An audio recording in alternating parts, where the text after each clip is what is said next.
Kerana macam mana usus kita Allah cipta elok-elok bukan main, macam mana boleh jadi tak sihat? Sebab tamadun lah, kemodernan, modern life.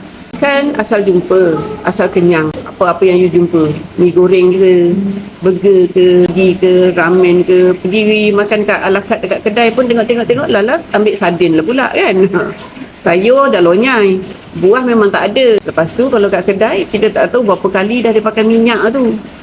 Kan sebab tu saya elok-eloknya kan kita masak sendiri. Sekurang-kurangnya kita tahu berapa kali minyak kita pakai, apa yang kita masak, basuh bersih ke tidak, semua tu. Lepas tu kerja, keluar gelap balik gelap, matahari pun tak jumpa, exercise tak sempat, kurang bersenam. Lebih teruk lagi, dah lah siang hari tak sempat bersenam. Sepatutnya kita bersenam waktu duha dengan lepas asar, tapi dia bersenam malam. Lagilah menambah penyakit yang lain pula. Yang malam tu kena tidur, bukan nak kena naikkan balik you punya kortisol. Sepatutnya you naikkan your melatonin untuk you relax dan tidur dan repair balik semua yang dah berlaku siang tadi. Tapi ini kita kacau kita punya circadian rhythm. Stres lagi, lepas tu tidur lambat. Kan lambat, tidur lambat, usus tak rehat.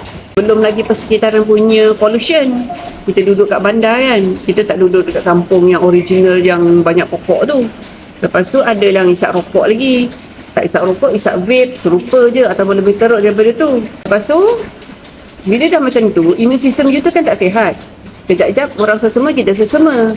Orang sesama baik sehari dua, kita seminggu pun tak baik-baik. Lepas tu melarat jadi batuk, melarat jadi demam, sakit tekak. Sebulan sekali pergi klinik minta antibiotik.